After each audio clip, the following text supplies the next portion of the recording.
¡Viva la raza! I lie, I cheat, I steal. I lie, I cheat, I steal. Yo, mamacita, I got that passion that's lasting long. Los mujeres fall in love with that Latin charm. One woman isn't enough, amigo. Siempre cogiendo más mujeres porque soy latino. And I'm tougher than tough, calling your bluff, cuz I lie, I cheat, I steal. I lie, I cheat, I steal. I don't care. Hey, what's going on, WCC? It's your former WCC champion, the one, the only, EL.CIBERNETICO, alongside with the former WCC champion, Mr. Jones. That's right. What's up, everybody? It's your former WCC champion, but current World Heavyweight champion. Current. What can I current. say? Yes, current. Yes. And it ain't going anywhere anytime soon. Ladies and gentlemen, tonight we have a packed house. We also got the first ever WCC champion, Octavio Martinez Jr. Hello. Hello. Also, we got WCC's biggest pervert all, Mr. Paul Martin. Oh, yeah. And, of course, we got the Intercontinental Champion, Mr. Brian Jones. What's Big good? Red. What's good? Big Red. Also, ladies and gentlemen, for the very first time ever, the WCC champion, Miss Heather Powell. Yeah. What's up, everybody? We're going down the road to, of course, Survivor Series this Sunday. It is an interesting weekend. We got a lot of shit to talk about, but let's start off with TNA. TNA news. Are you guys happy with the fact that Jeff Hardy is still your TNA champion? I mean, it's about time that he actually be a champion. I mean, there's a lot of people with, mixed emotions about that. And I'm like, if Jeff is true to his word, then he's going to go ahead and, be the champion that he is and be the best wrestler. However, I mean, yeah, he conquered his demons and stuff, and probably still is. So I'm actually happy for him. Not bad, not bad. What you guys think about the pay-per-view this past Sunday? On a scale of 1 to 10, what do you guys rate it? I give it an 8. Yeah. 8 from the professor. 7, maybe 7.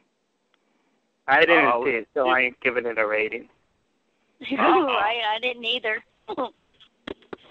Oh. No, hey, tell me, why do you give it such a low score? Not on like a 9 or a 10.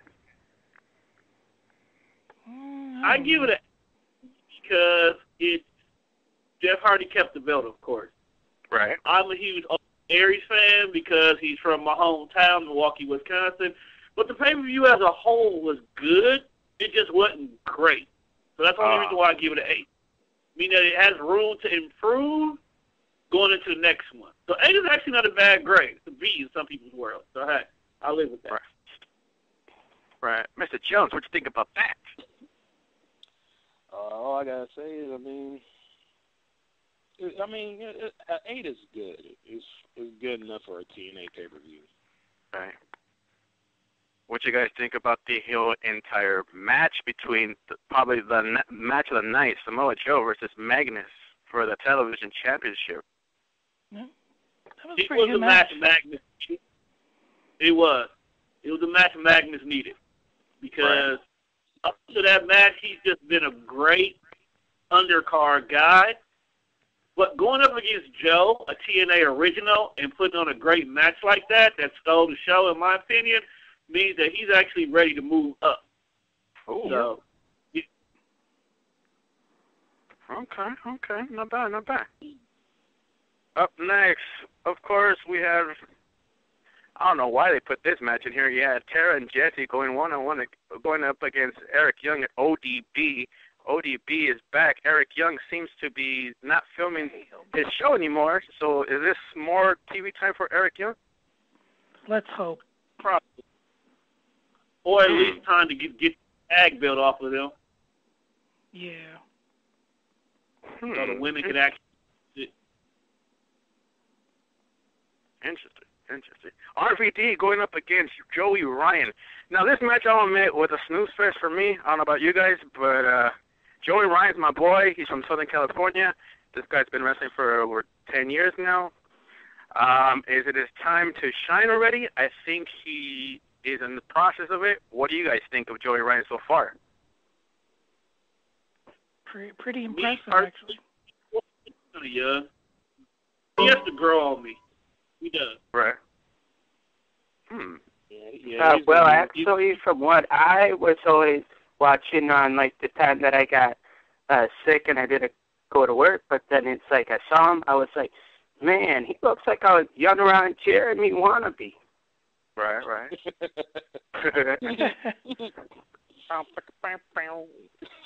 Always like, put your hands back up. hey, they're up, man. I ain't doing it. All right.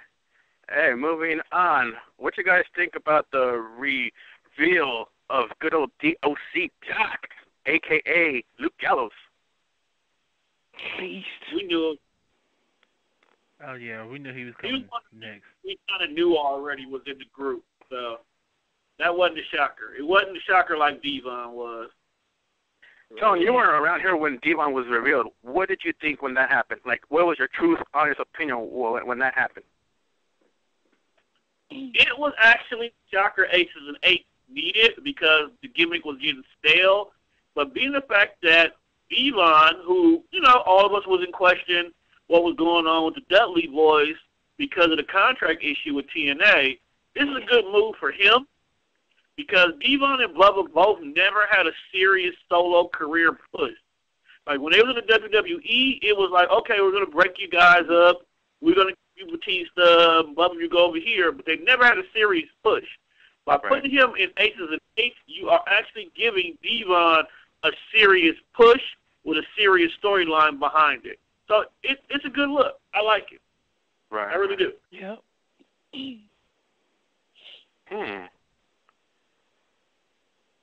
Now, this is very interesting. I've been reading over for a while now. Chavo and Hernandez, your tag team champions. From sources are saying that this title run is going to last till at least January. What's up in January? Do you think TNA is having something up their sleeve for January, or are they getting ready to do some kind of bullshit to both Chavo and Hernandez? It's a possibility.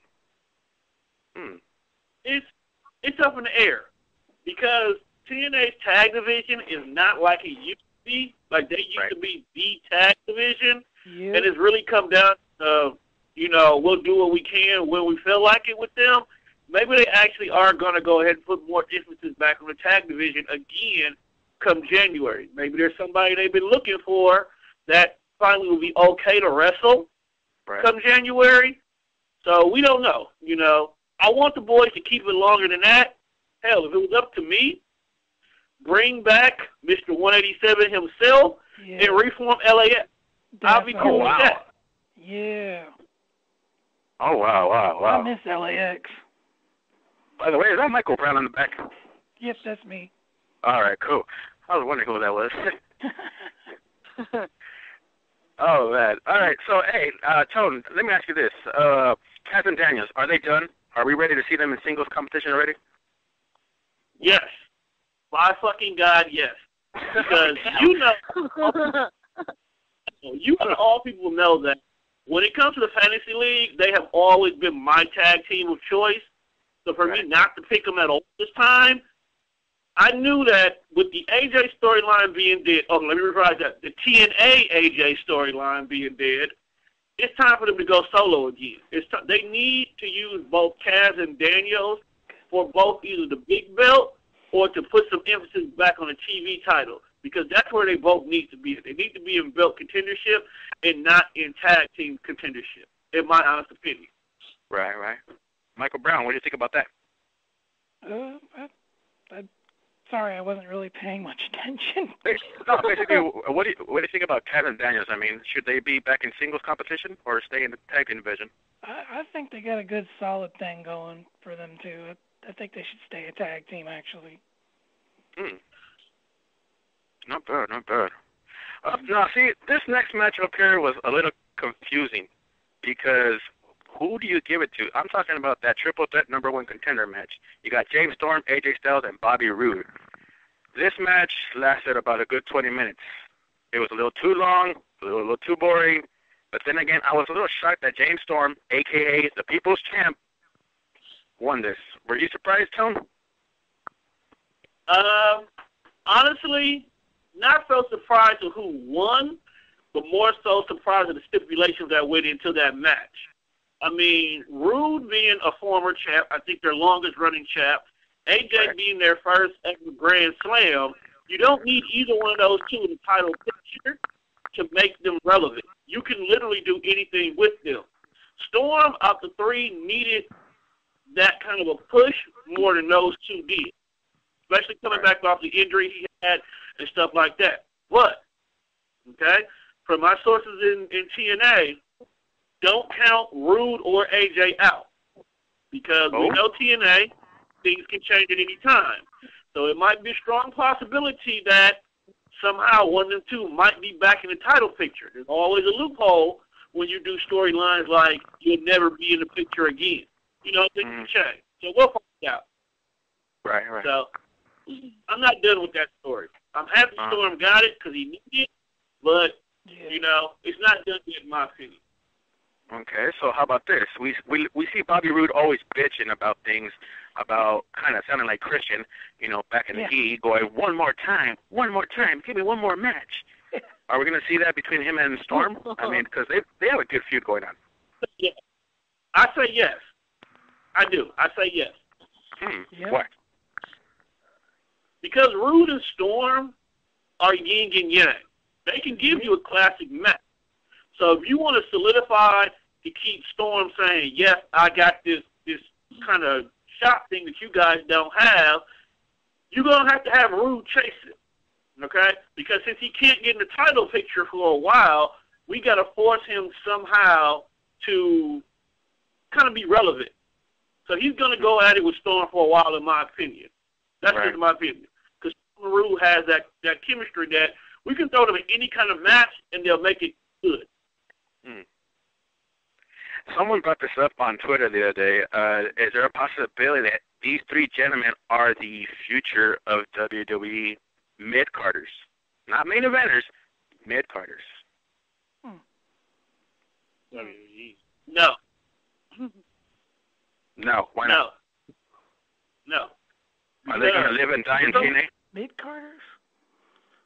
Yeah, I have to say, Bobby Roode and James Storm is TNA for life. I mean, definitely. They grew up in TNA. You know, I mean, was right before our eyes and stuff. So I mean, it's only right for them, for coming from me, to stay there because. I mean, because there's a big source saying that, hey, you know what, get ready for these guys to bust another radical invasion in the East. So I'm wondering if these fools come back and show up in the WWE, are we looking at the future mid-carders of the WWE? I still no. If they're smart, they stay in TNA. That's all they got something good there. You know, they'll be in Hall of Fame maybe like 5 years from now or some shit. Right. That's interesting right there. I mean, I'm kind of iffy about it because I'll admit, if I was their writer right now, I have nothing for all three of them right now. I mean, seriously, there's nothing for them. I mean, you can't put them back in the title picture and run again, except for James Storm. Like I said, he is the people's champ right now. So keep your eye on that one. But up next, Kurt Angle and Devon go one-on-one. Devon ended up taking a loss on this one. Kurt Angle made his ass tap out, I believe. If I'm wrong, because I actually went to go get a cheeseburger during this match. Cheeseburger and put onions on that? Yeah, exactly. No onion, no tomato. Right. But, hey, gentlemen, we know Devon's in already. He's a sergeant at arms. We also know that Luke Gallows is, you know, one of their head cheeses in there. So who's next? That's a big question we always ask on Overload. Who's next? Man, Briscoe family? It might be Briscoe. I mean, there's been a number of sources saying that former WWE superstar Chris Masters is actually on board. Right. And my thing is this, and I brought this up a couple of times on different shows that I really think it would be awesome if John Morrison was one of the members. Right. Yeah, it would be awesome. Because now, if everybody remember, like, TNA been really trying to get John Morrison to be part of the TNA roster, but what better way to do that is whatever they're pushing, whatever product they're pushing right now. Mm-hmm. So. Well, also, here's the thing with Go ahead. the John Morrison line, okay? John Morrison was supposed to be a part of TNA. He really was. He was supposed to be a part of Aces and Eights. What happened was, and this is typical wrestler type, he makes more money off of being John Morrison on the independent scene than if he were to sign a contract with TNA. Now, this has absolutely nothing. TNA cannot give him the money he wants. It's the simple fact of, I'm John Morrison. I'll come wrestle at your independent company if you give me $1,000. If he signs contracts with TNA, he can't go get that guaranteed money right now. So it's like I can do 3 shows a week, 4 weeks out of a month at $1,000 each, and everybody will pay me. Or I can do this 4 shows and maybe a pay-per-view with TNA. Which one would you take? TNA knows this. So right now, they told John Morrison, go get your money. When you're ready to come to work with us, the door is always open. So that's kind of part of the reason why Aces and Eights is dragging like it is, because they kind of want to wait till he come in, but at the same time, there's no guarantee he'll come in time for the storyline to be done. So he's getting paid right now, but don't be surprised. You might see Melina pop up in a Divas match, or a knockout match, I should say. When you see her, you know John's coming soon, too. So, that's right. That was going to be my next point right there. If you guys keep your eyes on John Morrison's Twitter page and his feed, everywhere he goes, Melina's right behind him. Whether it be a dark match, a house show, or whatever kind of match, whatever kind of show he's at, Melina's always backstage. Melina's always there. She appeared out here in L.A. with him. John Morrison showed up at CWF. She was here. John Morrison appeared at Wrestle Reunion. She was there. John Morrison appeared in downtown L.A. She was there. So you were right about that one, Todd. Yeah. And that was another thing with TNA. They didn't want to. He wouldn't sign with TNA if she won't sign. Exactly. So actually, it's the way around. They already have an ink deal for her. She's already on the payroll. Okay, which is another reason why you're trying to reincorporate the Knockouts tag belts, because she's coming in, so they're gonna start moving people around. Because Mickie James is coming back, she's coming back. You're gonna see a lot of familiar faces for the Knockouts again. That's why ODB is back too. And a major source is claiming that the beautiful people will reunite. Thank you, God. Yep. Yeah, I know. Yeah, oh, hell yeah. Too. Now, being cleared up with her. So it's a lot. They're going to be resurging themselves. They're probably waiting until after the holiday season to do it. Hence why they're talking about, them on keeping the tag belts till January. But we, like you said, they're together. They've always been together when it comes to the road. So when you see Melina start showing up, be surprised John will be there in less than 30 days. So we'll see. Right. Moving on to the main event. Probably the most entertaining match of the night, ladies and gentlemen. Jeff Hardy going one-on-one against Austin Aries in a ladder match. Oh man, guys! I'll start off. This was the match of the night. Austin Aries sold everything, even the chops. Oh my God! This match literally stole the whole damn show. It was unbelievable. Mr. Jones, did you see this or not? I saw bits and pieces of it, and like I said, Jeff Hardy was on top of his game. I mean, it's his match. Exactly. Oh man, I thought he was still rusty at first. Before going into his match, I'm like, watch, he's gonna just take a sick bump, and this is it. Hell no, he actually went literally one-on-one with Aries on this one. I give him mad props to Hardy. I thought he was done. I'll be man enough to say it. Last week, I said, Jeff Hardy's a fucking crackhead. What do you want this guy for your champion? I take my words back. I take my words back. You never count a Hardy out. I mean, never count a Hardy out on a ladder. Okay. Yeah, with a ladder. Yeah, exactly. But I mean, yeah. I mean, people still have their doubts. Like, okay, he's gonna hit it one more time, and nah. It's Hardy. Like I said, it's Hardy's match. He can't really go wrong.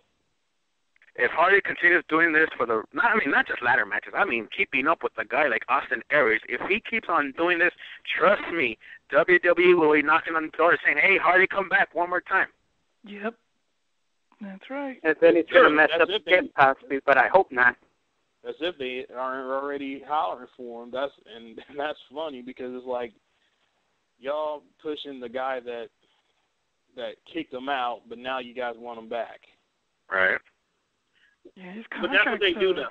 That's about WWE. That's what they do. When they want you back, they'll give you the money that will get you back. Prime example, Christian. When Christian was in TNA, Christian was doing the thing for that company. Okay? The whole 9 yards. He was making TNA something to watch. So they threw money at him. Not just a basic contract like before. They threw a big-ass contract at him. Everybody in TNA was like, dude, I understand you love it here, but you'll be dumb to pass up this money. Right. Same thing with Gail Kim. Gail Kim was making the knockout division the shit. Nobody could fuck with Gail Kim. Then they threw Gail Kim money that she could not pass up. So when the WWE wants you, they'll get you. They'll do what they need to get you. So that's another reason why I keep saying, back to previous before, AJ, Rude, and Storm is not coming to the WWE. Because they wanted them by now. Yep. When they were really rocking, they would have threw the money at them. But they're not. They're not giving AJ, Rude, and Storm what they need to make them be like, fuck it, I'm out of here. Right. Okay? As much as we would love to see them there, it's not going to happen. You know? That's right. Jeff Hardy and A-Double, I was conflicted at this match. Number one, they're both on my roster. Okay? I hate them. Both is on my roster. But at the same time, Jeff Hardy needed that match too. Out of anybody on the pay-per-view card, Jeff needed not only that match, but that W. Because like El said, a lot of people doubt it, dude. Like, you're druggy, you're on your second strike with the WWE, so you can't come back. You fucked up a pay-per-view already. Yeah. Okay? So to put you back in the main event, dog, this is a really, really bold move. To put you in the main event with the belt again is an even bolder move. Okay? So he has to bring his A+ and extra credit game. Okay? Which he did. So I can trust him as a champ for now. You know, for now. Right. I mean, they're gonna TNA is gonna have to mold them though. I mean, unfortunately, they gotta remold them, and that's what they're doing. It's something that I think every promoter has to do for a guy who's what's the word I'm gonna look for? Basically, who look like shit. I wouldn't say mold them, because Jeff Hardy is that guy who should already be who he needs to be. Okay, that's why everybody gets mad at Jeff. Jeff is at that point where you no longer need to hold his hand. Okay? Yep. Jeff knows what to do. You not only have been the big guy in TNA, but you've been the big guy in the company in the East.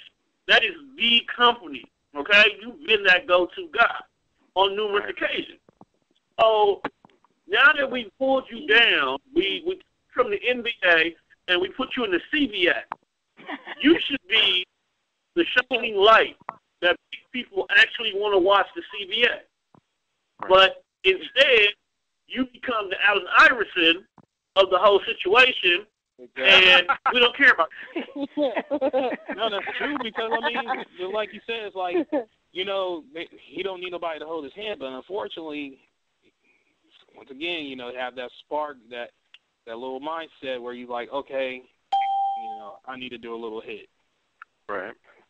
So it's like, like I said, don't count out a Hardy. But I mean, unfortunately, he will have that time. So I think TNA's doing a good job of keeping the belt on him and smart enough to keep the belt on him. Because I mean, don't give it back to a guy like, you know, Anderson. Why not? Yeah. What's wrong with Anderson? What's wrong with Anderson? Injury prone. That's true. Okay. Oh, ladies and gentlemen, all the way from Milwaukee, Wisconsin, the Big Fresh himself, Mr. Fresh. Thank you. You gotta get a round of applause sound effect in there. Yeah? You gotta get a clapper. Yeah. Who knows? We might be moving. Who knows? We might be jumping over the network to the Tone Deaf network soon. You never know. You just never know. Right. I've heard these rumors. Hopefully the speculation is true. We are looking to launch 2 new shows in 2013. So. It all depends. We're not going to say nothing now, but, maybe in the future, we'll see. We'll see. Ladies and gentlemen, moving on to Monday Night Raw. It was a spectacular, record-breaking of not 1, but 10. Count them, 10. 10 matches on the card. That was a little treat for you. Little Sean. I hated Raw. That's my I hated show Raw right with there. a match. I lost so many points. Raw can go to hell. Yeah. You know what? And I'm glad. You know what? And I successfully defended my World Heavyweight Championship. Thank you. Mr. Jones, you were there in Columbus. So I ain't complaining. There it is. Mr. Jones, you were there live direct from Columbus, Ohio. How was the show? Oh, the show was amazing. I mean, it was awesome. The fans out there are crazy as hell. I mean, it was a heck of a lot different than like a couple years back when they came. Wait, you went to Raw? Yeah. Yeah. Yeah, he went to. It was a lot better. It was a lot better than watching it on TV, wasn't it? Oh, let me tell you, it's better. It's better being there in person. I mean, with all the fans and the interaction and just everything. It was awesome. You'll have to tell us. I've been to every event of 2012. Oh, you been there? I've been in the Bradley Center. What was the first one that was here? Was the Chamber? Elimination Chamber was here. Nice. Then we did the. Yeah, it was Elimination Yes, go Chamber. copy the Chamber. You will see the owner of Tone Deaf Radio right on screen during the Kane and Cena match. I still gotta find that one, but okay. Tim Duncan is dunking the ball out here. Even I have to even say the Superstar show was actually good. I mean, minus JTG, unfortunately. Wow, JTG was in a match. What? Yeah, he went up. He went up against. Why are they even keeping him around? I mean, Exactly. he was Right, why? called in. I could explain that because you need that person, the person that you know that has talent. You have to have that one that's just that low. Not awful. You know, that awful one. I mean, we're not talking about Heath Slater no more. No, we're talking about JTG. Yeah. JTG is now that Heath Slater guy, the one that always get his ass whooped, and he have to accept it. No, we're not going to make it. We're not going to make it a JTG show. You know one thing about JTG though, he ain't gonna never move up in the company, man. He ain't gonna never move up. Right. He needs to get repackaged, or he needs to go to TNA. You know what? He can go to TNA and be the last back to TNA, being like the Wendy's chick on, TNA. He might do Man, that fucker can wear a dress and act like Santina. Oh wow. I would love to dissect JTG, but unfortunately, I mean, we're not going to make this JTG. This is a tribute to Eddie Guerrero, so we're not going to go that low for it. No. At least finish your sentence about JTG. At least finish your sentence. Okay. Well, JTG, after his four-corner match with Chad, basically everything after that went downhill. There's nothing more to say. I mean, the guy. I mean, don't get me wrong. JTG has charisma. I think that what WWE should have done. Oh wow! No, he has no charisma. Wait a minute. Let me explain. No. Bottom line is the wrong guy got fired. Thank you. Shaq, That's what I was trying to That say. is definitely true. And JTG doing others. JTG is a coon. Oh, wow. That's true. Wow. That's cool, by the way. But here's the thing that they could have done to save his career. I don't know, to give him something to do would be a mouthpiece for the primetime players. There you go. Dude, them dudes get on my nerves. Yeah, man, he get a haircut, and then he get out there. I don't know you barking like a dog. He looks like a dog. Now, wow. Now here's the thing. Now here's the thing, and I don't mean any disrespect for JTG or for what he does, but it seems like there's a curse on JTG or anybody that he touches or get in a match with. One, JTG, he took on his former partner Chad. He's gone. JTG supposedly working with Alicia Fox. Don't really hear from much for her. Yeah. What's his Wasn't name? he with Vladimir. Otunga? He had a feud with him. Don't even hear him no more. So, like I said, Because he sucks. Wait a minute. So you're saying you'd rather keep Drew McIntyre over JTG instead? yes. Oh, wow. All day long. All day long. All day long. I think No. I'm going to scrap that. I'd rather pick Ginger Mahal over JTG any day. Get that Thank fucker you, can't, Paul. you know. Thank you.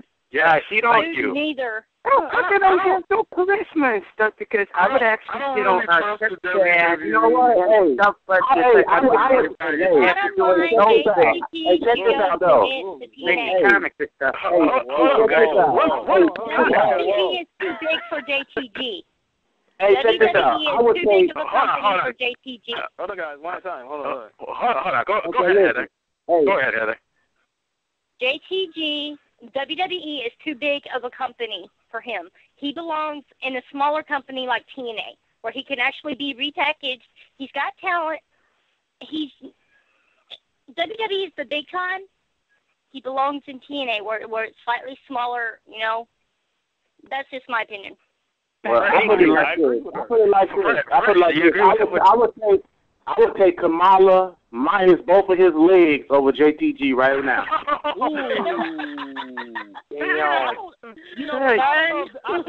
don't know if that's disrespectful as much as what CM Punk said on Raw. No. You know what I think that could probably save JTG's career is that, you know, like kind of put him in the whole, I don't know, just, I don't know, maybe put Vicky with him, but then, you know, Oh, God, no.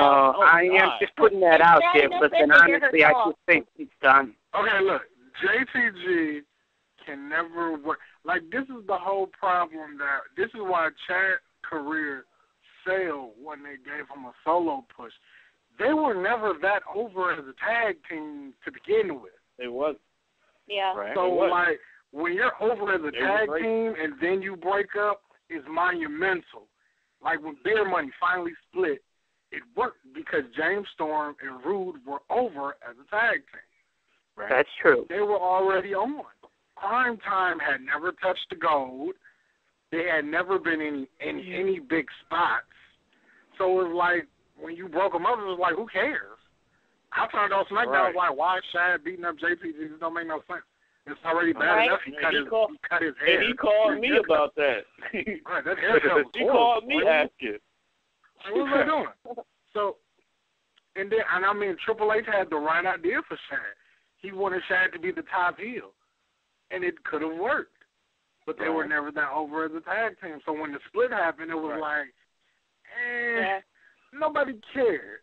Just, like, you know, that could have been one of them splits where JTG could have just got fired and they repackaged Shad into being what he wanted to be. Right. But WWE, they don't know how to repackage people. Like, here's a prime example. Ryback. What is that? I like Ryback. Ooh. Here's another example. Fandango. Fandango. They couldn't think of nothing else for Johnny Curtis to do, and so they was like, hey, we're going to call you Fandango. and Oh, give wow. you a Man. role. That dude Oh is man, cool. I hate that dance with the stars, man. It's like, That's all. man, that it was. looks like it's like welcome to Tipping Tales or welcome to Magic Mike. Oh, screw that. Right back. You know what? Right back is a bootleg version of Don Morocco. Oh, wow. Wow. Comparison? This is Don Morocco. God damn. You know, or Rico. No, for Paul, you're going too far now. That's too far. That's a low blow right there. I mean, but if JTG was to take his talents to TNA, he could possibly get over. Possibly. But who He would? would possibly. But here's the thing, though. Who would you match? He him will up get with? over. No, I mean, you don't have to. Here's the thing, though. He could get over, but you got to look at the fact that he's black. And we already have one black coon down there, which is the Pope. And the Pope is going to come back eventually. So then it's like once the Pope gets back, what you do with JTG? Tag team. Well, here's the thing. Wait a minute. No. See, here's where we're making our mistake at. Okay. JTG will work in TNA because one of the things that people tend to forget because of the company is JTG can wrestle. Okay? Mm-hmm. Because he's in the WWE and the WWE keeps everybody to a 10-move moveset, you never get to see the fact that he can wrestle. Get him out the jeans, get him out the Timberlands, put him in the X Division, and JTG can shine. Matter of fact, this is how you bring him in. No, that's what I'm saying. This is how you bring him in. TNA has something that's so original that it would work. Have him do gut check. Have him do gut check. Wow. Then on top of that, hold on, let me finish. No, let me finish. Have him fail at gut check. Get upset about that because he feels he's bigger than gut check, and then have him basically do more of a, I can beat anybody you can put on the card. So every week he has to fight somebody new to prove to them that he deserves to be there and not because of some stupid gut check. Yeah. And that's how you assimilate him in. So basically, you make him prove he's supposed to be there. So basically, do Joey Ryan move what they're doing now. Exactly. Oh wow. See, that's the problem right now. Is like recycling the whole bit. It's wrestling. Here's wrestling, but it's wrestling though. Everything is recycled in wrestling. The thing about it is Joey Ryan. He went through Al Snow and all that stuff. But JTG, he actually will wrestle people on the actual card and win. You see, because he's black, the first thing we think, oh, okay, there's another coon in the fundraiser. No, JTG is nowhere near a nigger mentality. Oh wow! Believe it or not, no, seriously. If you ever met JTG outside of character, he's more like Sandow in real life. Yeah, he's very educated. So bring he's him a very in. Smart black man. Hold on, Rick. Bring him So he like D'Lo Brown then, because D'Lo Brown a very educated brother too. Hold on, Tone. He's more like hold on, Tone. By the way, WCC is not responsible for Tone's actions or comments. Thank you, Professor. Go ahead. all actions and comments made by both Tone and Juan are a direct reflection of the Definitely Fresh Show and Tone Deaf Radio. We will not be censored, goddammit. Continuing. Right on. But go ahead. Honestly, I think we should get that on shirts. Right? We really should. Wait. Speaking of repackaging, what do you guys think about Justin Gabriel and Tyson Kidd in the tag team division as well? That's a good tag team. That's a good tag team. I see them being pretty good. They're both Time out. So they're a tag team again? Yes, I guess. Yeah. They never. Because a week ago or like 2 weeks ago, the rumor was Tyson Kidd. They was giving Justin Gabriel a solo push, and they were going to repackage Tyson Kidd for when Evan Bourne came back. Okay. First of all, you said Evan Bourne. We're not going to be concerned with Matt Sydal and his drug problems to even trust him. Okay. It's a foot injury. It's a foot problem right now. Sure. He injured himself while he was smoking crack on the low. He's smoking crack. It was marijuana, wasn't it? Wasn't it just marijuana? It was weed. It was weed. Right. Well, that ain't no big deal. And technically, it was synthetic marijuana, so I don't see what the big deal was. But whatever. Because here's the reason why. Here's the reason why. Because it's synthetic, certain states actually have it banned. Because WWE's headquarters are located in Connecticut, and Connecticut is one of those states that have the synthetic weed banned. They have to follow those guidelines from the company. So because it was synthetic weed, he has to get in trouble. Okay? I understand that. Enough about that, though. Enough about that. Gabriel and kids. Let's talk about the real crackheads. Let's talk about the real crackheads, the real business that's been going on. The real guy who's been smoking some real good shit. Brad Maddox trying to go one-on-one with Ryback last night. What the hell are they thinking? Let me explain something about that match. Honestly. Time to go to fucking bed. You play the game till 10 o'clock. Triple H loves Maddox. Triple H loves him, and he will be back in the company. Okay. All right, somebody needs to get muted because that was funny. But let me. Hey, Triple H loves Maddox, man. He's one of Triple H's guys, and he will be back in that company. Trust me. Yeah, he'll be back. Actually, he will be. He will be. Actually, back in next year. They've actually been talking about it for a while. And let me tell you, that Ryback match, and man, that boy got whooped so bad. Like here's the thing. And he's Let me explain that match. Let me explain that match. If y'all was paying attention to the election, in between the whole entire election, Mark Cuban, the owner of the Dallas Mavericks, and Donald Trump got into it. Okay? Mark Cuban told Donald Trump, since you want to sit here and mess with everybody because he's an Obama fan, he was like, I'll give you $1 million if you shave off that hair that toupee you call a hair. He wouldn't do it. Even the fact that Vince McMahon and Donald Trump are boys, but they have rivals, he took that storyline and ran with it. So the whole entire $1 million contract was a shot at Donald Trump under the low. Oh, so wow. because it was a shot at Donald Trump. Because of the screw job with Maddox, they were going to do something different. They were going to make him a Heyman guy, and the whole thing was any match CM Punk had, Maddox was supposed to referee it. Right. But they flipped it real quick. So that's what they had to do, the Ryback match, so he can get his ass kicked, take him off TV, and then they can repackage him the way they want to repackage him and bring him back on SmackDown or something like that. That's the reason why the match that guy should have been Fandango, if anybody. Oh, wow. He got thrown around like a freaking rag doll, man. Let me tell, and plus they need to put emphasis on Ryback going into the title match. I mean, right? For what? He's not gonna win. Hey, can I ask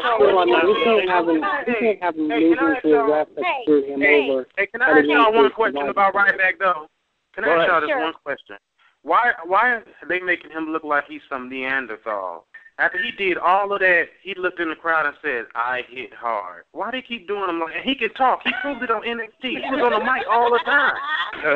That's all he had to say. But he proved it. You pull back some old NXT footage, he was talking and cutting promos, man. So why do they have him acting like this now?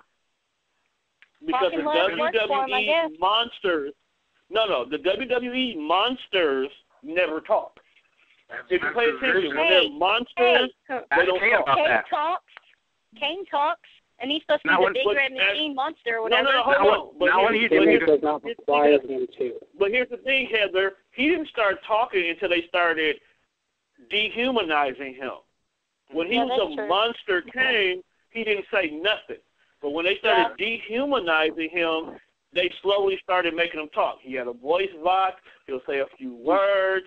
He started having crazy psychotic interviews. Then he was mad, and then he was good. Then he was a great guy that articulated. When they gave Kane a girlfriend, his whole career ended. Yeah. You mean Tori? You know what I would like to have seen in that Brad Maddox match? I would have liked to. I would have liked to have seen him at least get one. Yeah, I would have liked to have seen a wrestling move. Me too. Wrestling move. One move, just one move. I mean, Ryback just threw his ass around. It's no secret. Cena's not no technician, but Cena can wrestle. We know CM Punk can wrestle. This is what I'm interested in seeing. What is this guy gonna do? He just gonna keep spine busting CM Punk and Cena all through the match? That's all he gonna do is just push him around the ring, and that's gonna make Cena's character look like a coward. Cause look how big Cena is. You know, man, they can't do that. Damage Cena like that. They just letting him push him around. What they're gonna do? This is what they're gonna do. They're gonna basically take turns inflicting pain on Punk till you get to that point where Punk is down, he's out the ring, and Ryback and Cena are going to have to face each other. Then it's going to be a lot of maneuvering, a lot of I hit you, you hit me back kind of stuff. They'll never have an actual real match between those two. And it's going to come down to where then Punk is going to sneak in, take advantage of the fact that either Cena or Ryback went for a move, missed completely, either got knocked out by the chair or pole or something crazy, and he's going to steal the win. That's how they're going to have the whole match go. So let's go around the room. So you're saying that Ryback will not be your WWE champion? No. Not right now, anyway. No, it's too early. There's no purpose for him to be there. There's no purpose. No, you're right about that. There is no purpose. The Rock supposed to have the match? Ryback will win his first WWE championship after WrestleMania. That's when he will win. If he stays healthy. Oh wow! Right, but that's it. Because you have to remember, there's one key. There's one key person who we have to remember is going to be a part of the equation after this pay-per-view. The Rock. And that's Mr. Dwayne Johnson. And truth be told, it's going to be Punk and The Rock at WrestleMania, not Punk and Cena. I told you guys. We talked about this last week's show. I called it out. Rock would be their interference in this whole bullshit triangle between between Ryback, Cena, and Punk. So my question to you guys is, my real question to you guys is this. Okay, I forgot who said it, but one of you guys said after WrestleMania.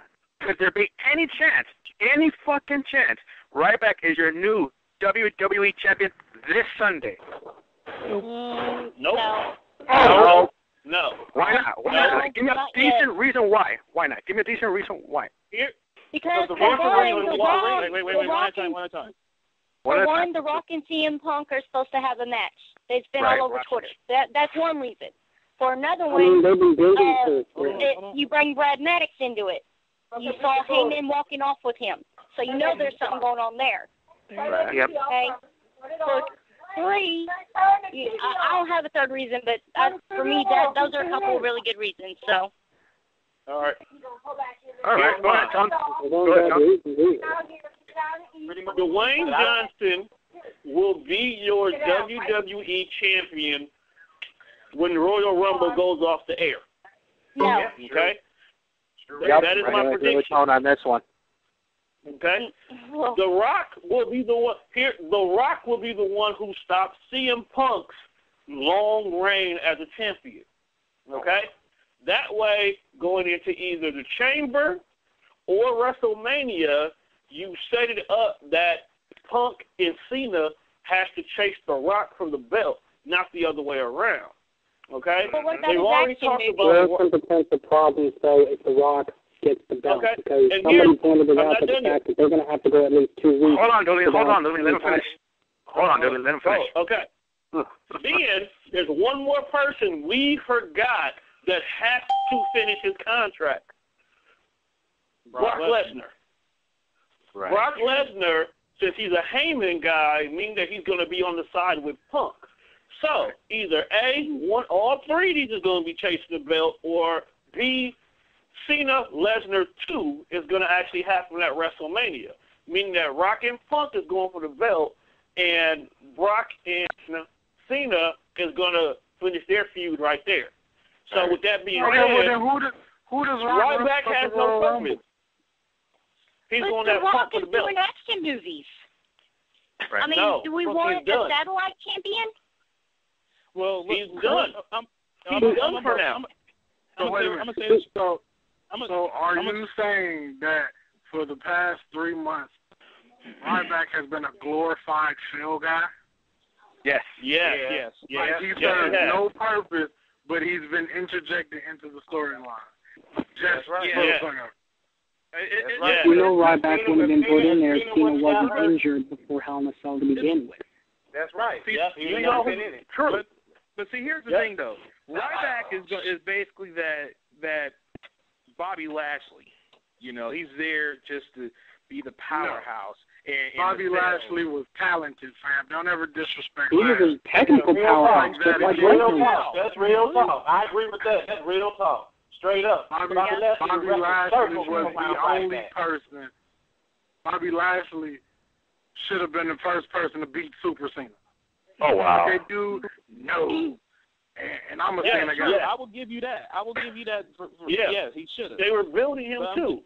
I like Bobby Lashley.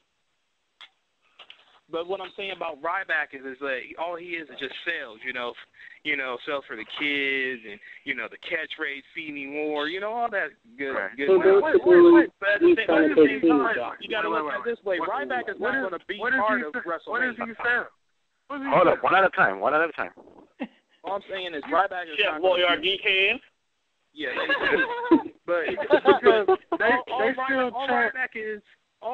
chant Goldberg during his match. So Feed Me More is not really working all that well because they still chant Goldberg during his match. Yeah, yeah. They use those speakers to drown it out. They use the speakers to drown it out with the Feed Me More chant. And this is live TV, so they really can't pipe in the Feed Me Mores right away. Right. He went over the fans real quick. Okay. Yeah, hey, Brian Jones, you still here? Brian, nope, he's there. Yeah. But what I was Brian. going to like. Hold on. Brian Jones, are we seeing the next WWE champion this Sunday, Ryback? Hell no. Why not? You still on that, Earl? Nah. Let me tell. I'll let you guys know. But go ahead, Brian. Go ahead. No, because the simple fact, like they said, they've already been building up for Rock and Punk. All right. So it wouldn't let me break it down to you why I have a feeling we might have a new champ because here's the deal. Heather got to the right point of this. Damn movies are going to get in the way. I don't think WWE is going to let The Rock have the belt hostage at Hollywood Studios for a long time, for at least 3 months. So my key thing is this: you get Ryback to become champion, but it's going to be a short run. It's going to be a very short run. Why would you trade the title back and forth like hot potato heading into the Rumble? That doesn't make any sense. That's the whole thing about WWE right now. You guys are forgetting one thing. Triple H you guys are forgetting about one thing. Triple H is behind the pin. So he's coming up with all this bullshit lines that you're going to be like, what the fuck? That doesn't make sense. In my opinion, Ryback's entire the rest of this year is going to bank on one moment that they're going to have in this match. And in the back of Vince's mind, Vince wants it to emulate 12 years ago. But we're not going to get that same effect. Because when you look at Cena's Hulk Hogan, and when you look at Ryback, that's the Ultimate Warrior. Right. And Vince wants to see this epic stare down between two big guys who've never really touched. Ever. Yeah, that's a good point. Well, I mean, they've touched, but still, in the short, WWE bases on short-term memory. Nobody remembers Skip Sheffield because he's Ryback. Oh, because you're not supposed to. Right, we're not supposed to remember Skip Sheffield. Short-term WWE amnesia, remember? It's like you're not even supposed to remember, what's his name? Was it Chris? Or Albert. or Albert. Right. But yeah. So Vince they're gonna bank on that one moment and see what kind of reaction they get when Cena and Ryback are in the middle of the ring. There's no Punk, bells ring, and it's stare down. They want to see what kind of reaction they're gonna get. If Vince don't get the reaction that he thinks he should get, you'll probably never see Ryback in the main event again for another 6-7 months. And here's the his career. They're gonna straight Drew Mack his career. Okay, here's the thing a lot of people forget. Now it's under the cover, but it eventually is going to come out. CM Punk is supposed to be doing a movie. Right. Really? Now, yeah, CM Punk is supposed to be doing a WWE studio movie. Now, here's the thing, and I'm glad that he brought it up that John Cena and Ryback will eventually have to face each other one-on-one. I mean, I think CM Punk may even take time off, but that's a big if, because you still got the headliner Rock versus CM Punk. Who knows? And like El said, you got Triple H pushing the pin, and you got these quick changes.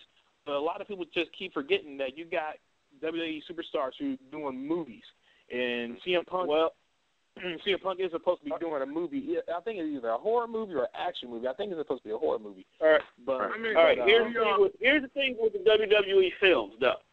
You can either be the whole movie, or you can be a small part. Okay. Randy Orton. Because exactly. Randy Orton did a movie, and dude literally was only in the movie for 10 minutes. We all said, "Oh, Randy's doing a movie," but he was only in the movie for 10 minutes. That don't mean it stopped his wrestling career. So and it's a horror movie. Oh yeah, Punk can be dead in the first 3 people. So that take a week, maybe 2 weeks. So okay. Punk will not be the first black guy dying in the first horror movie, right? That's what I said 2 to 3. Well, that all depends on the size of his role. Because, exactly right. Because then when you look at it, like, you can't really account of a movie, because we've seen Cena shoot movies and still wrestle. And still do Make-A-Wish. Right. We've seen Cena shoot a movie and still be in the main event of a WrestleMania. So you can't say, oh, well, he's going to shoot a movie. He in the main event all the time anyway. Speaking of main event and show offers, let's talk about real quick the man of the hour, Mr. Dolph Ziggler. Well, he's not the man of the hour, but Mr. Dolph Ziggler, real quick. Mr. Money in the Bank. When is this damn cash briefcase is going to happen? Never. When Dickie says it. Not while he's going through all this crap with Ricky, Cena, and AJ right now. They're too damn busy with that to focus on him cashing his briefcase anytime soon. That's the rumor. Yep. It's the rumor. He'll cash it in at WrestleMania. The rumor says he cashes it in Sunday. I don't know. He gonna wait the Big Show and Sheamus beat each other half to death. Big Show probably gonna WMD. Sheamus might win. But like everything they building for Dolph, like when you listen to all like the dirt sheets, like the storyline right now doesn't add up for him to cash it in, because they say once he does cash it in, his first feud is with Randy, and Randy is nowhere near the title. So why would you cash it in now? Randy's over here with Del Rio. Right. So like it makes no sense for him to cash it in now. I say the Rumble. Only reason why I say the Rumble, because he'll be in the Rumble and he won't win it. So with him not winning the Rumble, if he's already got the damn briefcase. But think about it. If he wins the Rumble, this is what's going to go in the back of his mind for his character. Ooh, I have the briefcase, so I can get the heavyweight title whenever I want to. But if I win the Rumble, I can be the WWE champion too. So, I can have both the belts. This is why he's going to enter in the Rumble. He's going to get eliminated in the Rumble and be upset. Okay? Then he's going to remember he has a briefcase, and he's going to cash it in. I'm telling you. When have you known the Rumble to go on before a title match? Like, that shit ain't happened since God knows when. Hey, we're talking about the WWE, who also used to open the show with the heavyweight title. So anything can happen. Yeah. Right. But then again, it's the Royal Rumble match. You don't put a title match after the Royal Rumble match.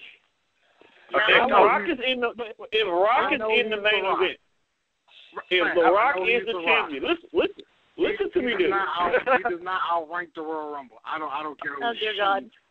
We're talking about this. Nobody outranks that Rumble. Nobody outranks that Royal Rumble. Oh, that's the same Royal Rumble that the Rock and Cena have won before. You don't outrank it. This is not like Money in the Bank. We're talking about Can't wins. predict who's going to win the Royal Rumble, though. I mean, you never know who's going to win it. Wade Barrett wins the Royal Rumble. Anybody else think that match is way overshadowed the Royal Rumble match, considering all the matches we've been talking about? And that match is going to be so freaking overshadowed when the pay-per-view comes. I think this year... I believe it can. Now, hold on. Now, I think this time we get a surprise. Somebody is actually going to win the Royal Rumble who we don't even think of. It's going to be unexpected, I bet. Because, like, it's not many people... Like, when you look at the roster, there's not many people who can win it who need it. Okay. Yeah. So, like, anybody that will win the Royal Rumble now, outside of, like, Barrett, Miz, Ziggler, it's pretty much pad and stats. I mean, Orton's won it, Cena's won it. Hell, I don't know where Jericho is. He's never won one, but still, like, Sheamus has won a Royal Rumble, like. I'm actually glad you brought up Jericho, because he's been in a couple of interviews where people had asked him, like, are you going to come back? And he said, he's like, you never know. There was one interview he actually said he was going to go to TNA, that he wouldn't mind. Are you serious? Now, my thing is, Jericho said in many ways, he said in many ways that he's a WWE guy. So, we don't even have to really worry about that. But I want to get back to what was said, like, about the whole Royal Rumble thing. Now, Dolph Ziggler, he can hold that briefcase for a full year from the pay-per-view, and he could win the Royal Rumble. Now, would it be a kick-ass idea for Dolph Ziggler not only to win the main event at WrestleMania, which is he could challenge for any type of championship. He could hold both titles and become a undisputed champion. Wouldn't this really screw up anything that they have planning with The Rock or Cena or Punk, potentially with any of them being in the title match as well? Wouldn't that screw all of that up, though? He changes everything all the time. I know, but it's just the fact that, would you have him face... Who would you have be the champion heading into WrestleMania if you're going to have Dolph win the Royal Rumble then? Who would you have as champion going into WrestleMania? I will predict it right now. Dolph Ziggler will lose. There you go. Thank you. Does it matter? I mean, Daniel Bryan was the champion at WrestleMania last year, so does it matter? It's the world title. It's the secondary title. It's a title that Vince didn't even invent, so why does he care about it? Exactly. No, I mean, I thought we were talking about Dolph winning the Royal Rumble and him suddenly challenging for the WWE Championship. Yeah, that's what I thought. I thought we were talking about that. I'm like, wait a minute. All right, here's what we can do. If we keep that scenario, here's what we'll do. Okay? He has the Money in the Bank. He cashes it in at the Rumble, but loses. Realize that he's in the Rumble. He then wins the Rumble and goes right back at whoever he just lost because of the World Heavyweight Champion. That way, number one, you don't mess up what's going on with The Rock and them. They can keep their belt. And then number two, he's still in the title match going into WrestleMania. That's how you fix that. Right. Because the WWE title, like, that's already pre-planned. Yeah, that's all but set in stone. Rock, and there's going to be a WWE title match. Yeah. Nobody cares about the WWE title. That's already pre-planned. The world title was what I speculate. Yeah, I don't know. Isn't that sad, though, how they did that title, how much history is behind that title, man? Isn't that sad the way they did that, though? That's an asshole for them. It's not. It's yes and no. And here's the thing. If you started your own company, okay, this is your own company, you created your own belts, okay? Right. Then you go up and you buy the whole West Coast. But while you're on the West Coast, there's this one belt that's very famous. Everybody knows this belt. So you keep this belt. But in the back of your mind, even though 50 greatest people in wrestling history have held this belt, your belt that you created yourself will always in your mind be more important than this one that all these other people held.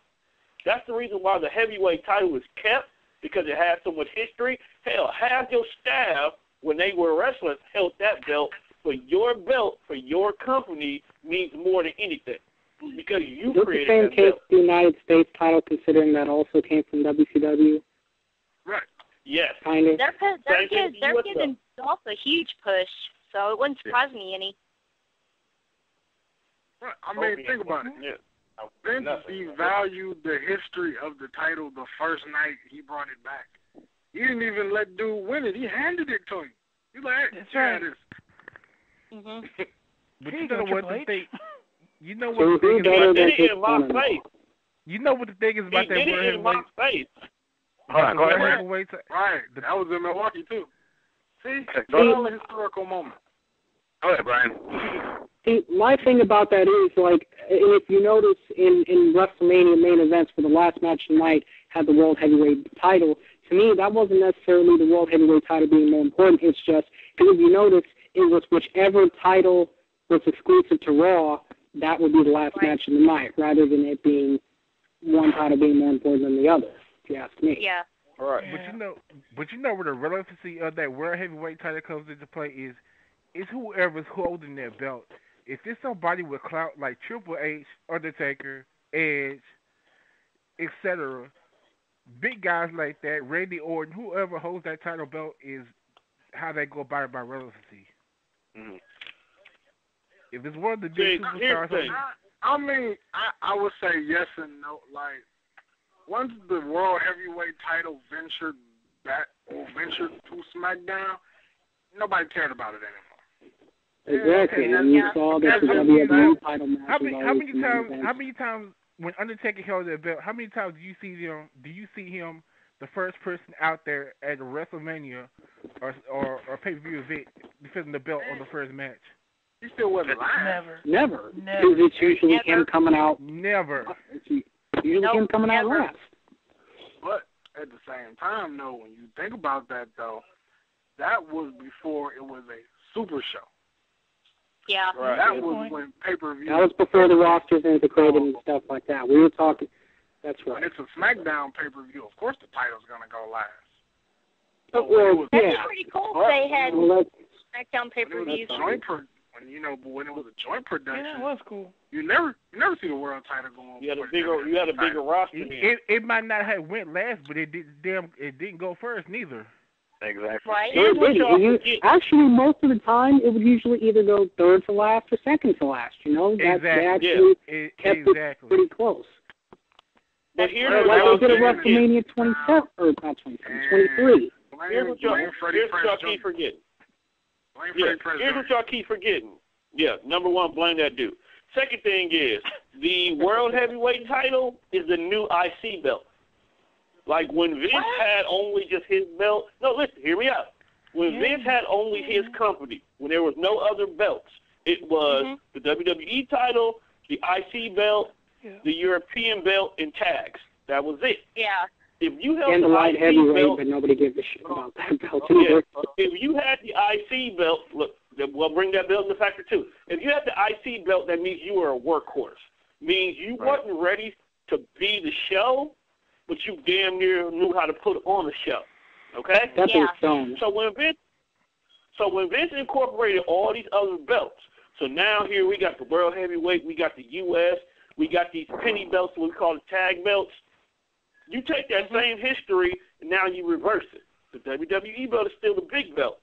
If you make it to the heavyweight belt, that means that you're that dude, you're just not ready to be the owner of the company from the ring.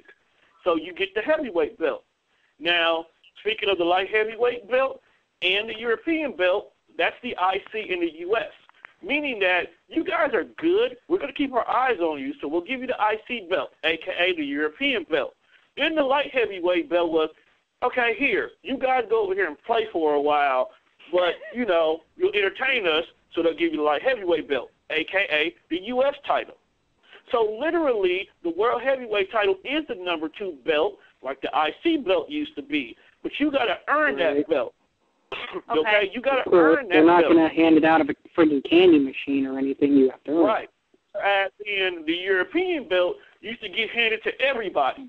Like, everybody touched the European belt when it was out. Hell, D'Lo touched the European belt. Al Snow had the hardcore belt. It was possibly the most. It was possibly one of the most hot potato belts. I'd probably say if the hardcore belt wasn't there, then the European title would have been the hot potato belt, as I would have called it. I wish they'd bring it. Guys, not to cut you off real quick, we're kind of running out of time. Hey, let's go down the list. This is the hour where we dedicated this show to the late Eddie Guerrero. It was 7 years ago to this date, November 13th, 2005, when Eddie Guerrero passed away. Let's go down the list. You could talk about whatever you guys want. You guys have got a full minute. Let's just talk about Eddie Guerrero real quick. I'll start off. Eddie Guerrero is probably my favorite wrestler of all time, not just because he's Mexican or Hispanic. In fact, the reason was this is he's one of those guys who basically took over his gimmick, took over his pride, took over everything. I mean, you give him any kind of shitty job, he would do it. He had to be the raunchy Hispanic dad, he did it. He had to be the Latin lover, he did it. He even had to pretend he's a gangster, he did it. I love that, everything about Eddie. Let's go down the list. Favorite matches, favorite moments, anything you guys want to talk about Eddie Guerrero, the mic is yours for 1 complete minute. Let's start off with the Big Red Machine, Mr. Brian Jones. Let me know what you think about Eddie Guerrero. Man, Eddie, like you say, Eddie was one of my favorites. I mean, I had waited for him to come over from WCW for so long, and when they finally did with the Radicals, I mean, when I saw Eddie just like, when they jumped over there, I was like, all right. I was like, about damn time some real, luchadors coming in. Like, Eddie is like I said, I followed him ever since WCW. And I don't know, one of my favorite, I can't really say I have a favorite match. I mean, I loved all his matches, but one of my favorites was like his last match against Mr. Kennedy. He pulled his shenanigans, what he always does with the chair and shit. Right. And, man, I just loved Eddie when I was driving that morning and I found out he died. I mean, I just like, man, that blew me right there. I was just like, wow, really? So let me ask you this. Where were you when you found out the news about Eddie Guerrero passing away? I mean, I was driving. I was on the way taking my little brother to school. Oh, wow. Interesting. And I heard it on the radio, and I was like, I heard Eddie Guerrero's name. I said, what they talking about Eddie for? And I turned to them, and they said, he had passed away. I was like, what? I was like, ain't this a bitch? I know, right? Man, let's talk about our other Hispanic brother up in WCC, Mr. Octavio Martinez, the first WCC champion. Octavio, let us know what you think about Eddie Guerrero. Well, what I thought about Eddie, of course, is that this man was, he's a legend, and, we will, always remember this guy on what he has accomplished. I never thought that Eddie would actually be a very big wrestler in the, in the WWE, but the WWE gave this guy a chance, saying, like, here, something that it was very rare that he got to do, and WWE just gave him a chance. And if it wasn't for him, we wouldn't have like 2 extra world champions who are Mexican. So that was actually pretty good.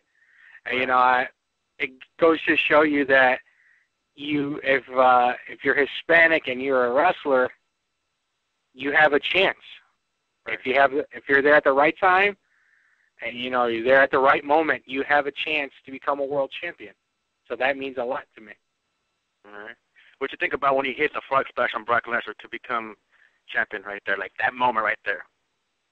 Oh, I was so happy when he hit the frog splash. I thought he was going to hit it, and then Lesnar was going to kick out.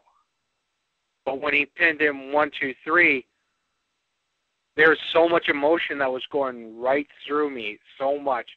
There was a dry tear when I saw that match. Like, I was there with a couple of friends. We were watching that. Nothing but tears rolling down our eyes.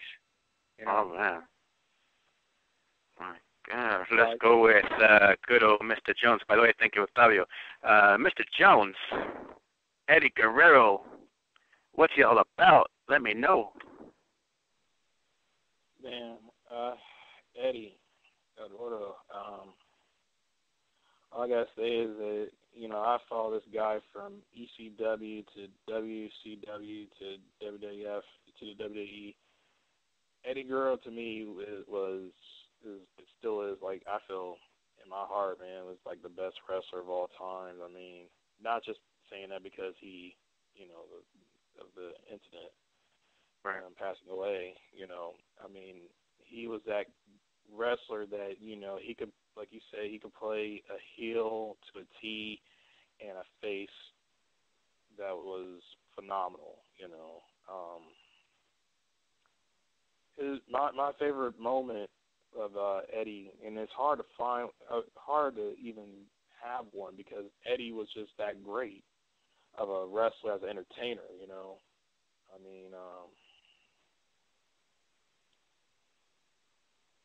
just watching him as a kid and then watching him, you know, when I was, you know, growing up was cool because, like, you know, before, you know, I knew Rey Mysterio and, you know, the luchador style wrestling, like, Eddie was honestly the first guy that I saw pull off a hurricanrana, you know.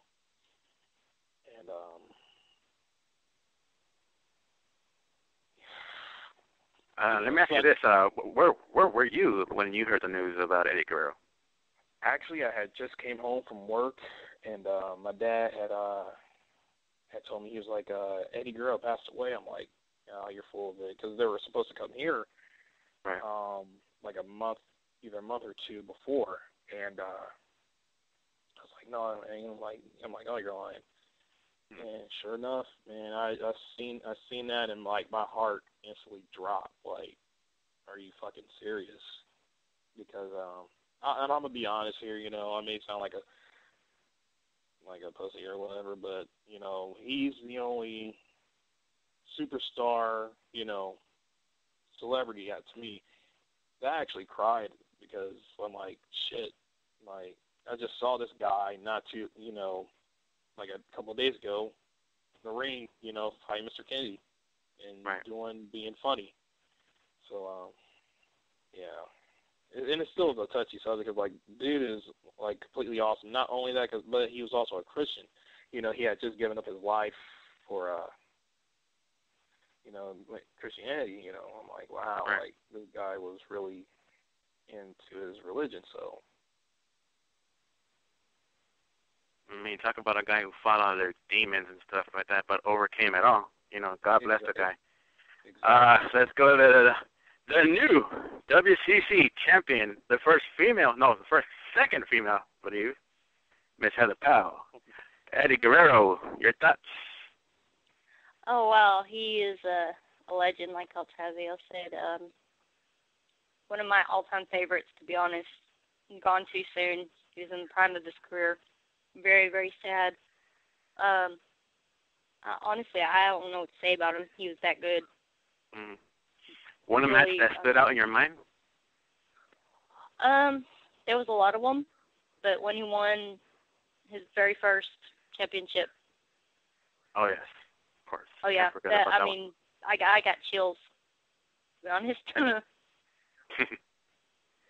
Exactly. Moving on to... Oh, I'm sorry. Go ahead. I was just going to say it was very awe-inspiring, you know. Not bad. Thank you, Miss WCC champion. Let's talk about let's go back to season number 2. The gold hogger himself, having every single championship, Mr. Tone, Mr. Professor, Eddie Guerrero. What's going on? Eddie Guerrero actually stands out to me because not for what he did in the ring, more so what he did behind the scenes. Like you touched up earlier, he was a man of God, but he was also a leader to a lot of people in the locker rooms, a lot of people who were fighting their own demons, their own personal issues. Eddie was the one who would sit down with them and help them get through it. Batista, prime example, having issues in regards to his then mayors at the time, Eddie was helping him guide himself through that. The situation in regards to, you know, Ray, he was really like a big brother to him more than anybody in the WWE. Just in general, whenever you had something going on in your life, Eddie was always that dude who was there to help you see the silver lining and everything. And if anything, he would sit down and he would pray for them or pray with them to get them through whatever they needed. In the ring, the man was phenomenal. He was one of the few wrestlers out the door who let you know that size doesn't matter when it comes to being in the WWE. Like, literally, he was a small guy going up against some of the biggest giants in the business. Of course, when he won the title from Brock Lesnar, that was a big defining moment for everybody. I mean, here's Brock Lesnar, the epitome, the look of what Vince McMahon says his superstar should look like. Then here's Eddie Guerrero, the complete opposite. And he wins the championship. Like, he stole the show that night when he did that. And his character he played, like you said, whatever gimmick you gave him, he'll run with it. You know, chasing after China, yeah. That alone is a gimmick you got to give him credit for. Because to all the other women on the roster, you lust after China? Oh, come on, dog. Let's be real here. Even the storyline with JBL, he helped JBL's career. After JBL broke off from being, Bradshaw, going to the Republic gimmick, if it was not for Eddie, that gimmick wouldn't have went nowhere. Let's be honest. So he does a lot for everybody more than he did for himself. So that's one thing I will always remember Eddie for, because he was selfless. He didn't care what he had to do. As long as we loved what he did, he'll do it. He'll do it. What's your one moment that stood out the most about Eddie Guerrero? Ironically, it's nothing to do with the WWE or WCW or ECW. Oh, wow. One match of Eddie Guerrero that always stays in my mind that made me look at him was like, let's keep an eye on this dude. Super 8 tournament in Japan.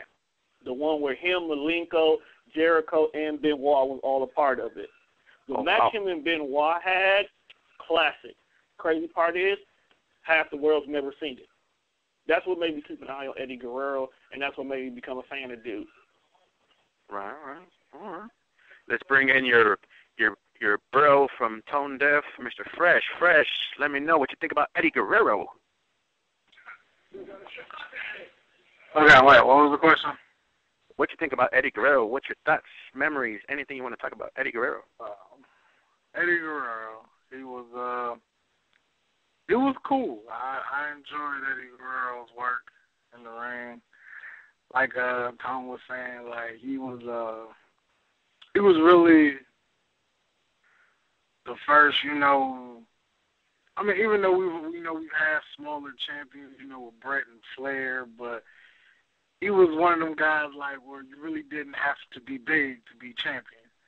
And, he opened the door for, a gang of little guys, Rey Mysterio being one of them. Like, size doesn't matter. I mean, a lot of my favorite,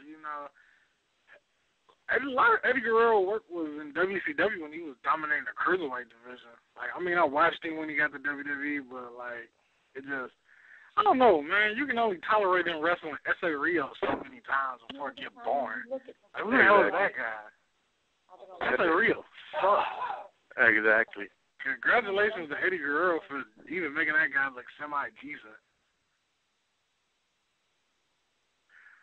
But, yeah, but Eddie was a great WWE champion. I think you should have had the belt longer before they put it on JBL. But my favorite matches from Eddie are like anytime he wrestled Ray in WCW. Bell to Bell was the classic. Exactly. Let's move on to Mr. Michael Brown, if you're still here. Mr. Michael Brown, favorite moments about Eddie Guerrero. Anything you want to talk about Eddie Guerrero, go ahead.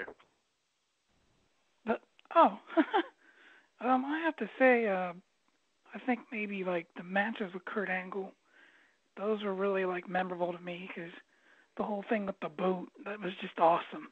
Yes. That was just great. And the thing with him was he made cheating fun again, Yeah. Like he made people, and get involved with his cheating, like with the chair, you know, like, oh shit, he hit me with the chair. You know, I love that stuff. And LWO, of course, that was awesome. And like, any match that stands out the most to your head, like just that you could call it out right now? I have to say the Kurt Angle and Eddie Guerrero match was probably my favorite. Now, is that one or two? Part one or part two? I think the one with the boot. I think the one where he lost his boot was definitely the one that really stuck out to me. Okay. All right. Thanks, Michael. Moving on. Brandon Dooling, Missouri, St. Joseph's. What's going on, Brandon? Let me know. Eddie Guerrero. When I think about Eddie Guerrero, I think about the fact not just his in-ring work, but the fact that he had so many positive influences on a lot of people. I tend to think about a lot of things that many people, I think, don't talk about enough. The fact that the frog splash that everybody used to tribute him, that was a tribute to his late friend Art Barr, if you remember, El. Of course. That was a tribute to Art Barr, and I always respected him for that. A man, and I also thought about this. The fact that Eddie could have, to me, if Eddie didn't want to put JBL over, he could have held that WWE title all the way until the Royal Rumble of the very next year if he wanted to. But he wanted to make JBL a star. And think about this. This ain't just another wrestler to him. I mean, the man he feuded with, if I'm not mistaken, was he not the best man at JBL's wedding, if I'm not mistaken? You are right about that one. Is that right? I mean, the man was just so kind and caring. He was a man of God, and he was truly blessed with his family, everybody. Right. And one match that really stood out to me, and this one I'm a little bit biased about because I'm a sucker for ladder matches, but his ladder match with Rob Van Dam for the Intercontinental title on Raw. That was thank you. Absolutely phenomenal. Yes, I totally agree with you on that one. That was my favorite match of all time, Eddie Guerrero. RVD. And what really saddened me about, and you know what also saddened me about Eddie's passing? And if you guys remember everything that was looked upon, what really saddened me is Eddie's passing. Not only was he going to be part of Team SmackDown at Survivor Series that same year, he was also going to be the World Heavyweight Champion. That's true. Every time I think about everything that he's left behind, every time I think about everything that he is going to have, that it brings tears to my eyes. But you know what really stands out to me, not just his matches? You know what really stands out to me even more than him winning the WWE title? When he turned, it was months after he turned heel on Rey Mysterio. It was after No Mercy when he had faced Batista for the World Heavyweight title. He straight up went up to the fans and asked for an apology, and the fans forgave him just like that. Right. Not many men, not many wrestlers at all can pull that off. Even though Eddie Guerrero has sunk so low, involving Rey Mysterio's son, everything like that he had done up to that point. And he sits there and asks the fans for forgiveness. He asked everybody for forgiveness, and they gave it to him just like that. Right. Let me ask you the main question. Ask you the main question of the night. Where were you when when you found out about Eddie Guerrero? Every time I think about that question, it saddens the hell out of me for the simple fact that I had not even started watching wrestling by the time he had passed away. And it saddens the hell out of me because now every match that I'd never gotten to see. But one of the first Raws I ever saw was his appreciation night. Right. And it's just saddened the hell out of me knowing that this man who just so loved and so loving, just like that. Thank you, Brandon. Before we go, don't forget, for all you people that got Twitter, don't forget to follow us on Twitter at WCC Live. That's WCC Live. Also, if you got Facebook, add us on Facebook at facebook.com/groups/Wrestling Commentary Central. Last before we go, but you know what I mean. Good old Jacob Marshall. Jacob, what you think about Eddie Guerrero? I know you just joined us in, but we're talking about Eddie Guerrero. What you think about Eddie Guerrero? I'm kind of late and missed the show because I was doing some other stuff. But anyway, coming in, listening to y'all talking about Eddie Guerrero, man, like I said, like everybody's saying, he's a awesome stand-up Christian. Me being in the light, doing what I have to do, you don't get to see that as often in the public eye. Right. Like the man was awesome. Like I never got a chance to meet him face to face or anything, but from what I'm hearing and what I've seen on television, and the dude was stand up. He did his thing now. Yeah, he did. But I can always remember seeing him on TV or whatnot. Regardless of what was going on, Eddie always had a smile on his face. Yeah, he did. And I don't know if that was because he was just happy all the time or what, but it kind of stuck out to me because I get told that a lot.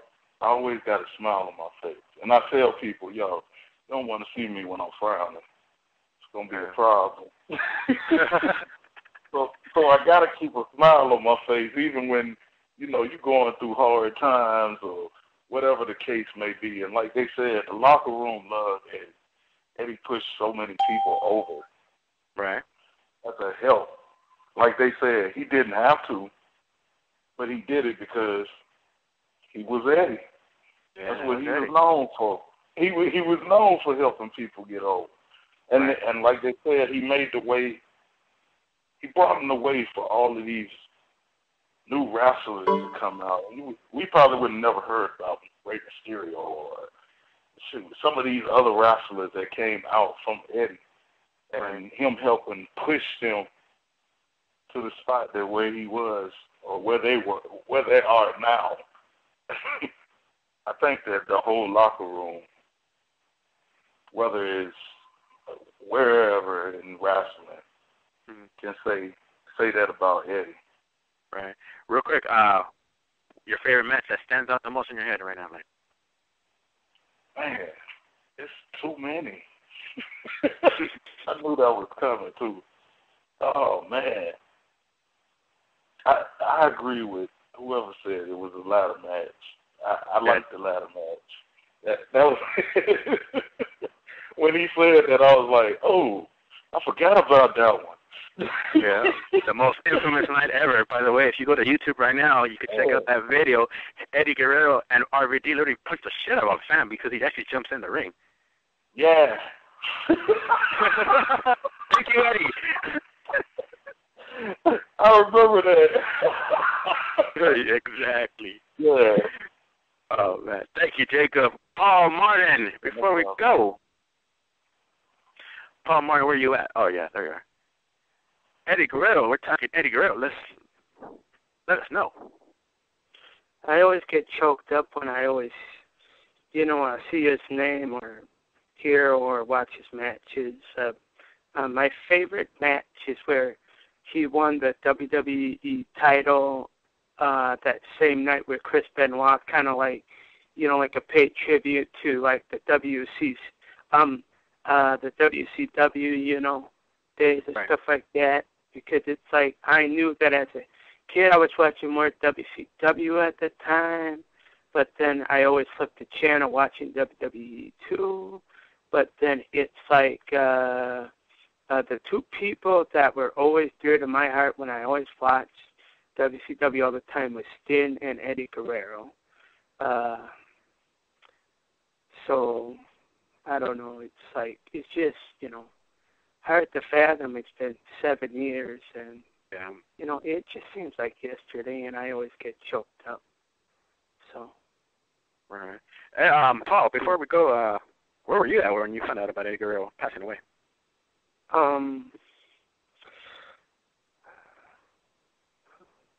Let's see. WWE posted it 7 hours after, or whatever. So, right. I think I was still at school at the time. Oh, all right. Thank you, Paul. I believe this is VMAC. VMAC, let us know what you think about Eddie Guerrero. Oh, Eddie Guerrero, man, definitely, man. Legend. Man, Kevin Nash and kiss my ass, man, for that statement he made. You know, because he man, he's a true legend, man. He pulled off any gimmick that they gave him. WCW dropped the ball with him. He should have been champion over there. You know, and he always was a great professional, no matter what he did outside the ring. But when he came there, any gimmick you gave him, any match, he always put on 5-star matches, man. You know, and I always like the trickster side of him. But one of the matches that stand out to me is the match with Kurt Angle when the boot came off. Yes. Ankle lock, you know, that's one of my favorite matches. But he's truly one of the greats, man. You're not gonna see too many Eddie Guerreros come around in the near future like he had it. He had the charisma. He had it all. He can brawl with. He can go in a luchador style with the little wrestlers like Ray. Or he can get in the ring with somebody like Cena, Triple H, and put on a power show, you know. So he's a great guy, man. No matter what he did outside, same thing with Chris Benoit. Anybody, man, ain't got nothing to do with what happened outside. We talking about in the ring. He was a 5-star general inside that ring, man. You brought a good fucking point right there. He did make these guys look good, and by the way, who could ever forget the night he went one-on-one with The Rock and literally showed this fool up? Yeah, he did. He really did, man. And I hate he got cut down because he had a lot more left in him. Yeah. He had a lot more left in him, man. A lot of more title runs, a lot of more gimmicks and things, but he pulled it off, man. You know. And Rey Mysterio capitalized off his death because it just so happened his contract was up. And Rey Mysterio got some title runs out of it. Even though it should have been Chavo, but Chavo didn't work it right because people was already behind Rey. But yeah, man, Eddie, man, he's a certified Hall of Famer, man. And like I said, you're not gonna see too many people come around like Eddie too often. Right. Thank you, V-Mac. I think that's about it. For everybody that's listening, don't forget to go to Twitter. Follow us on Twitter at WCC Live. Once again, go add us on Facebook at facebook.com/group/Wrestling Commentary Central.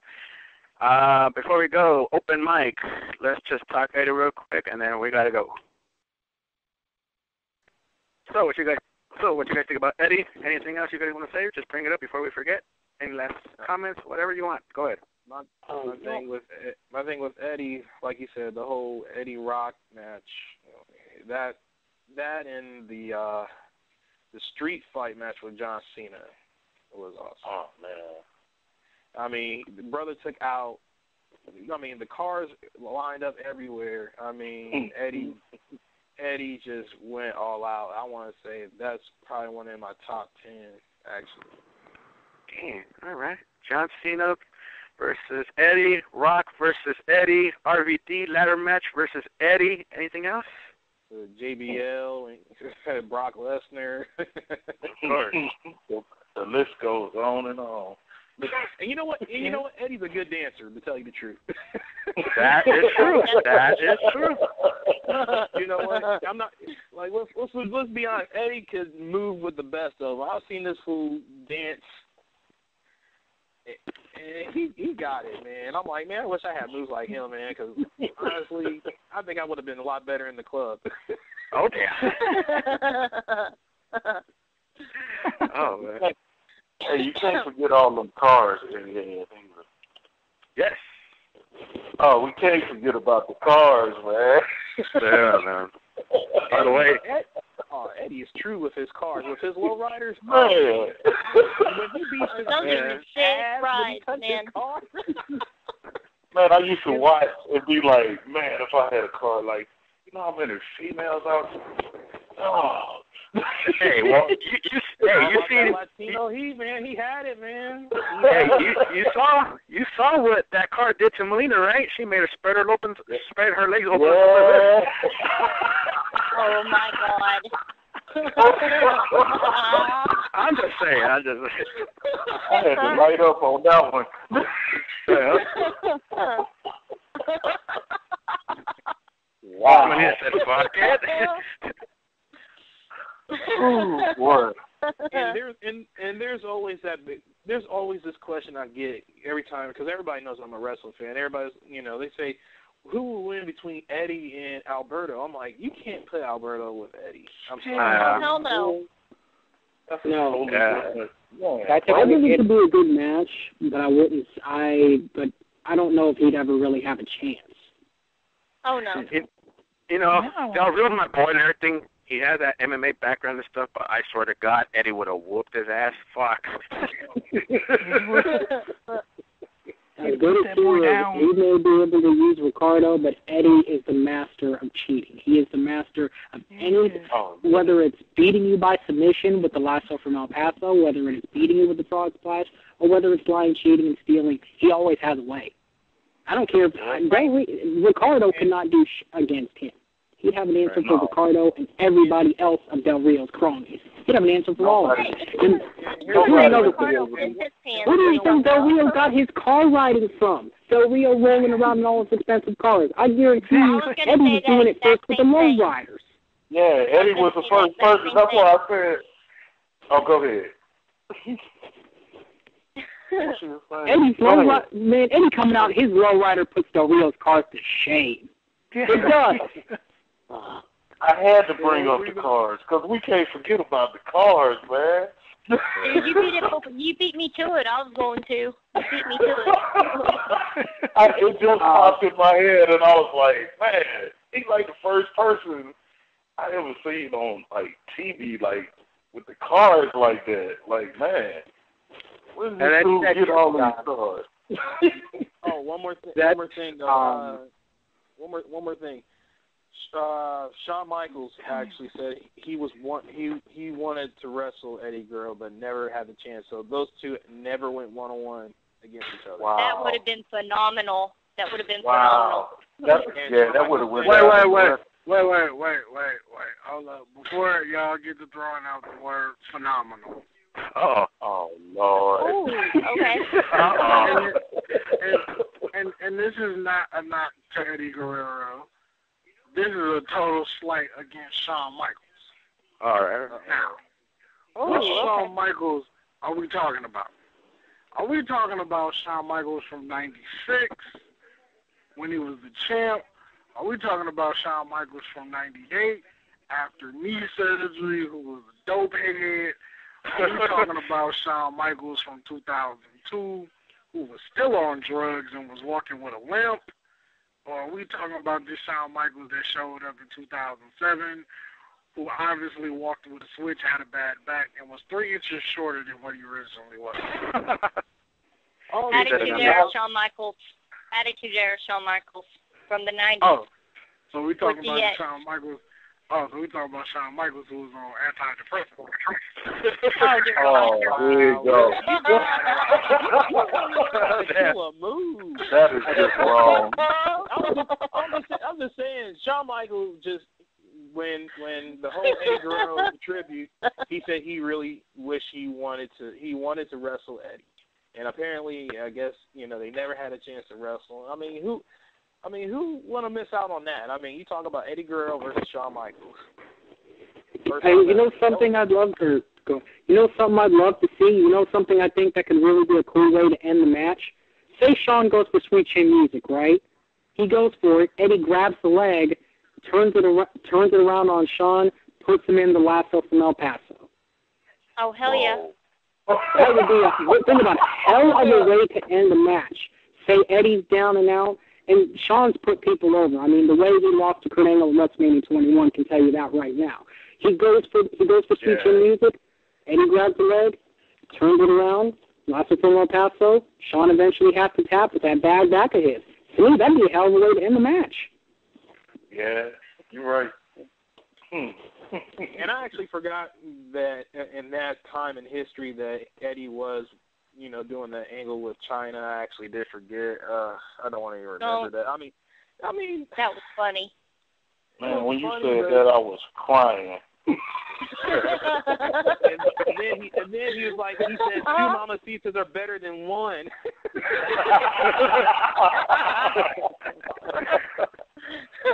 Hilarious. He's like, I'll be there in a minute. Eddie, it's getting cold. I'll be there.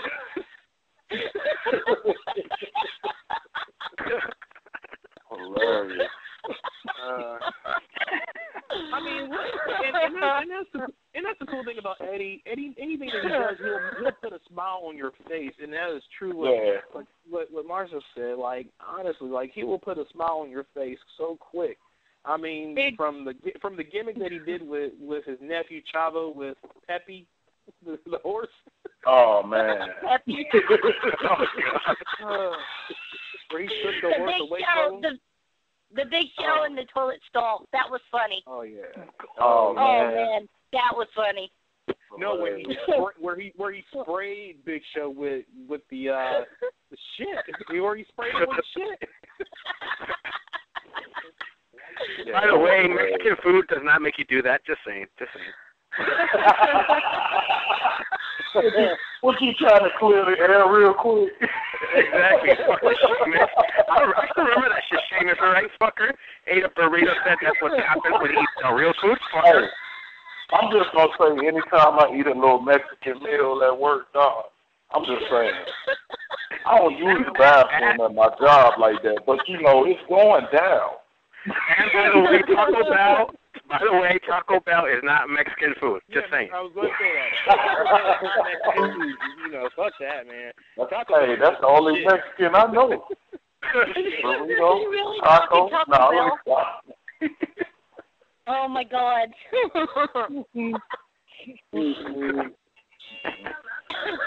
Oh my God.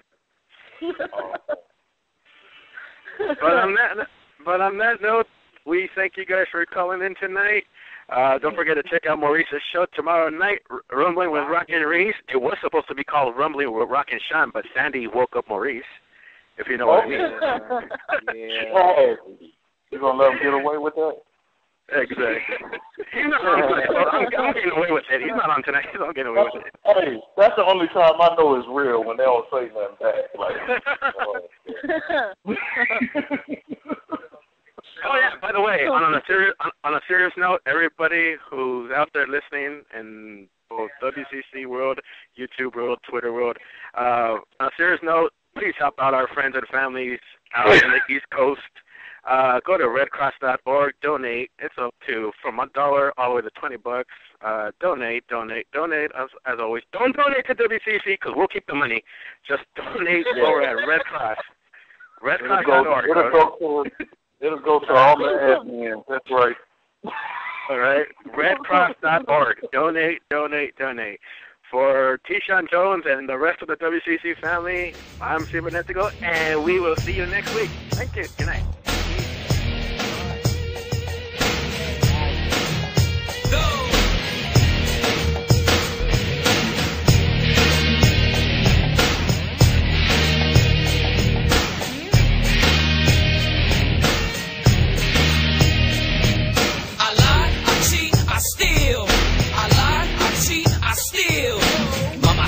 I got that passion that's lasting long. Los mujeres fall in love with that Latin charm. One woman isn't enough, amigo.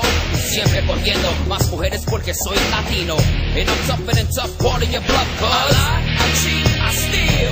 I lie, I cheat, I steal. I don't care if you don't like me. Everybody wants to fight me. Hey, oye lo claro, I ain't the one you wanna meet. Hay nada más caliente, I'm too hot for you.